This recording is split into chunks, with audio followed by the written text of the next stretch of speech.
Absolutely, but it depends who you're talking to, the insurance company or the insurer. I've had the pleasure of seeing both sides. So one side was helping insurance companies trying to define what are the parameters that either increase or decrease the risk of a cyber incident.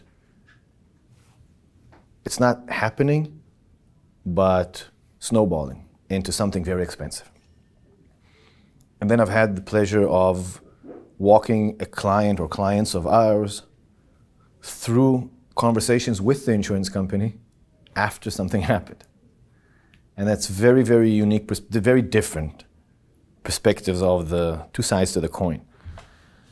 Cyber insurance is much like cyber regulation these days. It's very vague. It's important, and I understand why from a business perspective people will say, you know what, the potential risk of a cyber incident is almost endless. Just from the sheer fact that hypothetically I could get shut down. How much is that worth? Everything.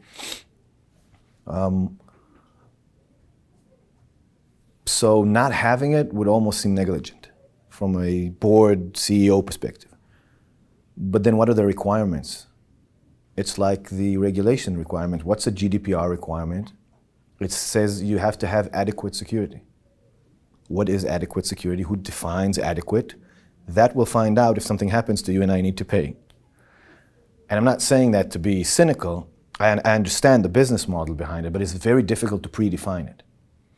So I can say this. There are basic elements that are worldwide acceptable, that if you didn't have it, it would be very difficult for you to claim that you did everything you could.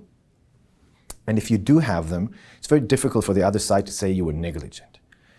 If you had fundamental security, and we could define what it is, but it depends on your business. If you had monitoring capabilities, response capabilities, incident response teams on an SLA contractually obligated, if you responded, if you identified, if you blocked, if you contained, if you mitigated the risk, nobody could hold you negligent, right? So I would flat down say it's a very, very vague world, but there are things that are cornerstones.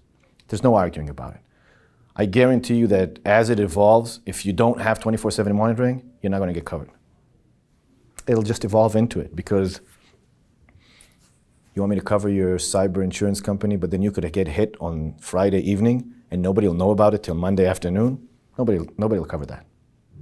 And you can see it happening regulation-wise. I mean, Israel has a bank decree that was issued 2.5 years ago that says you have to have 24/7 monitoring. Otherwise, you're not covered. And granted, they haven't defined what it means yet, what kind of skills have to sit at the end of the monitoring, what I have to monitor, what's my critical machines, what might not. There's still a way to go there. There's still a path, that maturity that has to go in the industry, but everything is going there. And as the market moves more to the cloud, which it is, and you don't own the machine, even more so, people will tell you, look, you can't throw it on Google just because you bought a machine from them. You can't blame Amazon just because you took something in the cloud. It's your responsibility, if you're providing something for your clients, to make sure that it's protected and up. How do you make sure something's protected and up? You monitor it.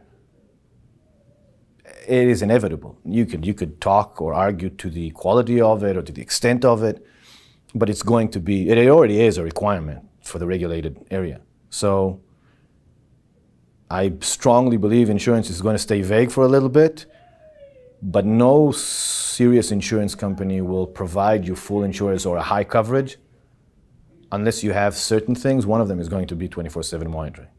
It's like saying I have insurance, but I didn't put in firewalls at all. I mean, it looks fundamental to us today. Nobody will cover you then. There's 2 or 3 things like that that'll inevitably be in there. I think monitoring will be the fundamental one.